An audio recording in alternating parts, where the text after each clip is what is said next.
Bienvenue sur la Rambla, la rue la plus connue de Barcelone.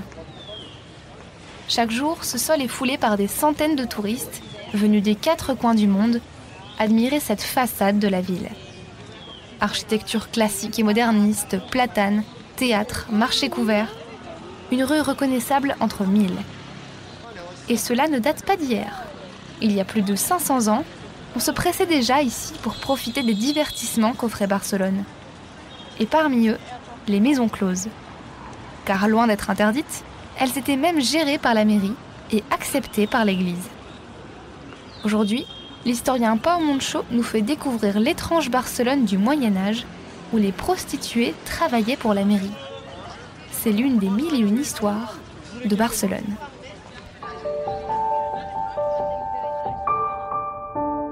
Les 1001 histoires de Barcelone, un podcast Equinox Radio.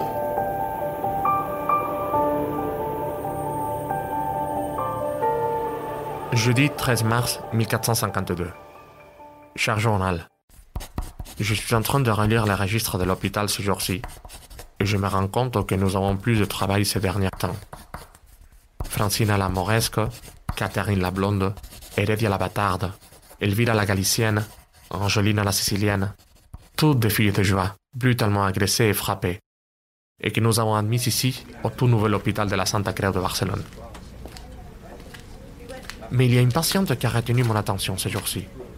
Maria la Majorquine. Les dossiers indiquent qu'elle portait un manteau.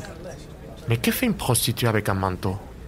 Le Conseil des Saints, l'autorité de Barcelone, a interdit aux prostituées de porter des manteaux sous peine d'une amende de 20 sous et 100 jours de prison. Mais pourquoi donc toutes ces femmes subissent des agressions ces derniers temps? Je suis secrétaire à l'hôpital et je m'occupe du registre à l'entrée. Mon travail consiste à noter tous les biens des patients. Vendredi 14 mars.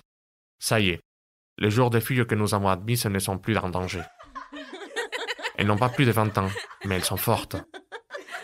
La plupart d'entre elles ne viennent pas de Barcelone, mais le port de la ville est devenu depuis des années une plateforme tournante de la vente d'esclaves et de prostituées en Méditerranée.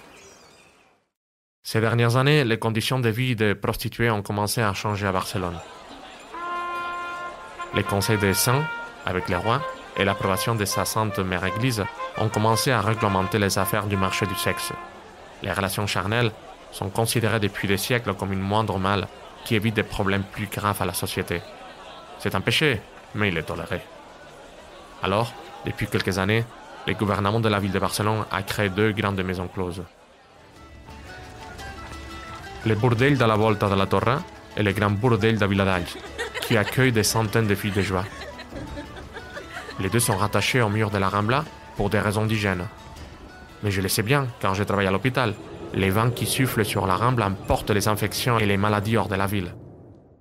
Avant, la prostitution était libre, mais le Conseil de Saints a flairé les affaires et l'a rendue interdite. Désormais, les prostituées doivent passer par les maisons closes municipales. Cela rapporte beaucoup d'argent à l'administration. Mais ce n'est pas la ville qui gère les bordels. Ce sont différentes grandes familles de la ville qui s'en chargent. Des commerçants. Dans certains cas, des conseillers municipaux qui n'ont aucun mal à gérer ce type de commerce. Tout le monde sait que la chapelle que les Gualbes ont financée dans la basilique de Santa Maria del Mar a été payée par l'argent sale du bordel de Viladalls. Depuis plusieurs années, les courtisanes n'ont plus le droit de louer des chambres. Elles ne peuvent pas se mêler aux femmes honnêtes. Elles doivent porter des vêtements différents pour se distinguer. Elles ne peuvent pas porter de manteaux et l'interdiction de racoler dans certaines rues.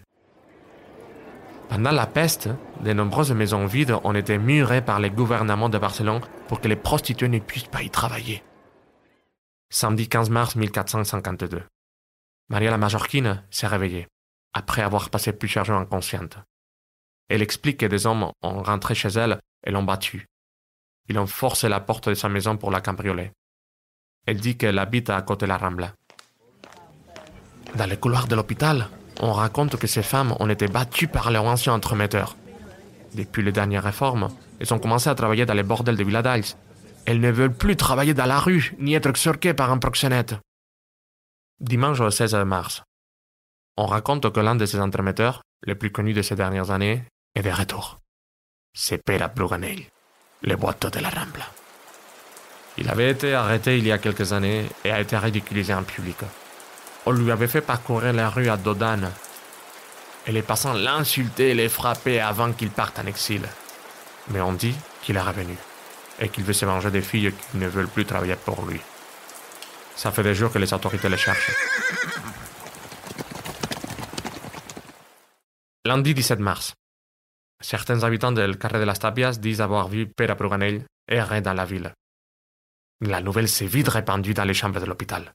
Les filles, pour la plupart déjà guéries, tremblent de peur car ne veulent pas sortir ici où ils sont à l'abri.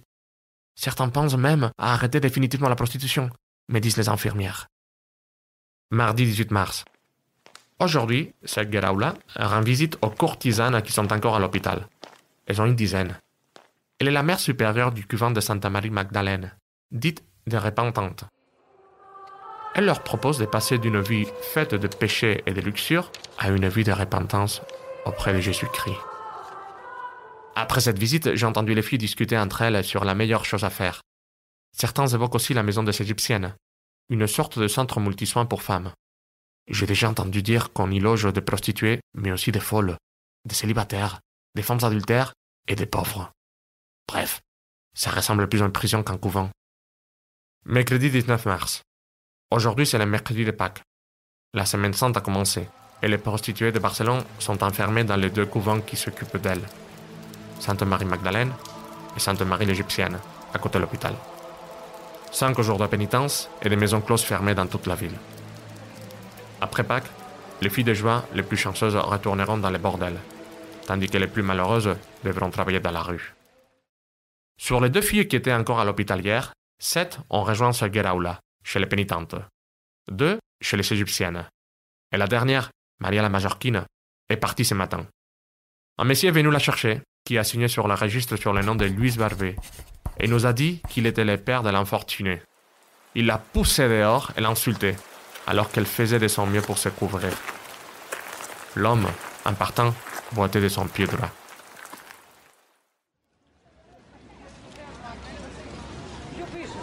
Plus de 500 ans après, les choses ont changé. Même si les maisons closes existent toujours, elles ne sont plus gérées par la mairie et elles n'ont plus rien à voir avec l'église. Les anciennes maisons closes municipales ont disparu de la Rambla, mais on peut encore voir dans la Barcelone d'aujourd'hui une trace qu'elles ont laissée. Dans le quartier du Gothique, on retrouve encore des visages de femmes taillés dans la pierre au coin des rues. En suivant leur regard, on peut découvrir les immeubles où se cachaient auparavant les maisons closes de Barcelone.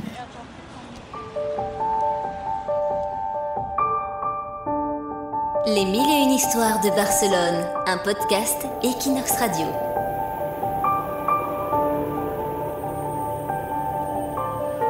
C'était l'une des 1001 histoires de Barcelone, un podcast produit par Clémentine Laurent pour Equinox et présenté par Pau Moncho, historien et guide de Passejant pel Barcelona. Écoutez-nous sur Equinox rubrique podcast, sur Spotify, Apple Podcast et toutes les plateformes. N'hésitez pas à partager cet épisode et rendez-vous dans 2 semaines pour écouter une nouvelle histoire de Barcelone.